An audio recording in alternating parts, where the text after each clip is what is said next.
Hey guys, my husband and I started a podcast. We have a few episodes now. I'm going to include a little snippet of our last episode. I think you guys are really going to enjoy it. So if you do, go subscribe, give us a like, and then you can also find us on iTunes. Now I get to scare you. All right, so this is the story about Letta Me Out, the haunted doll.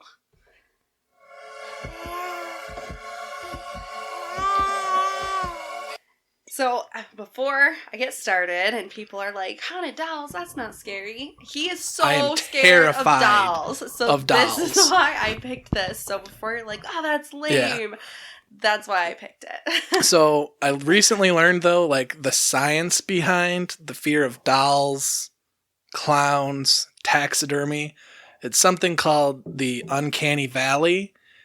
And it's a whole, like, scientific study they did on how close something looks to being human and how far away it looks from being human. And there's a spot where it looks so close, but there's something just off that it's not human.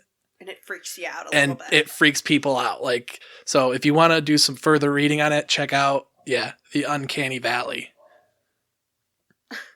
Daisy, knock it off. The dog's going to start now. All right, so this starts in the small town of Wagga Wagga in New South Wales, Australia. Oh, okay. Oh, Aussies. Okay. So in 1972, a guy named Kerry Walton was going back home for his grandmother's funeral. And while he's there, him and his brother decide to go to this old abandoned house that was in their neighborhood when they were growing up, and they were terrified of it. And so it was kind of like one of those funny things, like, right, let's go face our childhood fears, right, and all of that. So they go, and Kerry is a bottle collector. So he likes old bottles and that sort of thing. So Kerry decides he's going to go in this house, like a double thing. He's going to go face his fears, but then he's also going to look for collectibles. Like, okay, yeah. So that's the other reason that he wants to go. Okay. So he goes, they go in the house, no big deal, whatever. So he decides that he's going to go underneath the house. Like a crawl space or like a basement? Like a porch type area. Okay. And, like, he can go underneath the floorboards of this, like, porch and then into the house. This is a really old house, I guess. So he goes underneath the floorboards and he has his flashlight. Okay. And he's crawling. And his flashlight hits something and he's like, that's weird. What is that? And he gets closer and he jumps back and hits his head so hard on the top of the thing, he almost knocks himself out. Ugh. And what he thinks he's seeing is a dead child. Ugh. That's what he thinks that he sees at first. He's not seeing that, though. No. So he takes his light and he looks again, and he sees this doll. And I will show you what this doll looks like. So you can kind of have just this idea of this doll. No.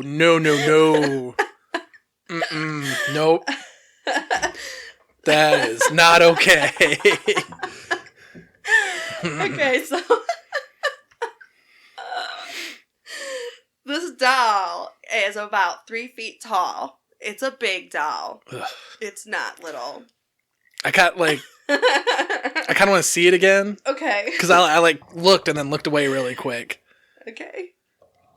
Okay, so it's so weird, like... It is so weird, right? Proportions. Like, okay, so we'll put this on the video. Yeah. For YouTube, so if you're listening on iTunes and you want to go see it, go to YouTube and see this thing. It's so, like, proportionately weird. Yeah. Okay, so he sees this doll. And immediately he's drawn to this doll. He's not scared of it anymore.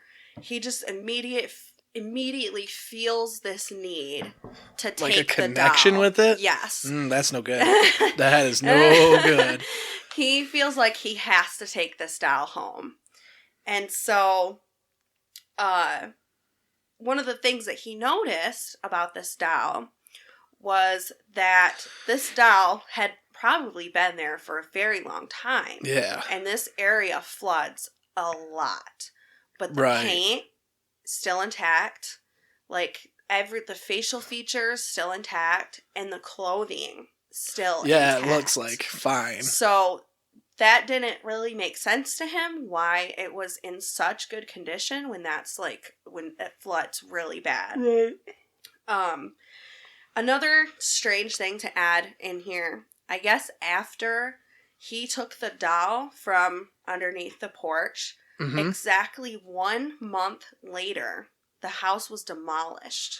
Oh. That house had sat there for years upon years, abandoned. And then he took the doll, and 1 month to the day, it gets demolished. That's odd. He said that he felt like it was almost like the doll was calling out to someone to come take him. Save it. To save him. Yeah. And I'm guessing in saving the doll, he doomed himself. Okay. All right. So he's getting this doll. He's examining it before they put it in the car. And he's looking and notices that the skull cap comes off. Oh, come on. Why? Because inside is what looks like a brain. It's like paper mache. Brain? It's like a brain inside this doll's head. It's That's like weird. A paper mache type brain. Like, it's pink, it's crinkled up, and it looks exactly like a brain. That Except is it's weird. made with like paper or something. Yeah. Yeah. So that's weird. Yeah, that's He says, when one lifts up the top of the doll's head. So he did a show. There was about 200 people there. It was an outdoor show. Okay. Guess what the weather was? I'm going to say it was raining. So it was raining.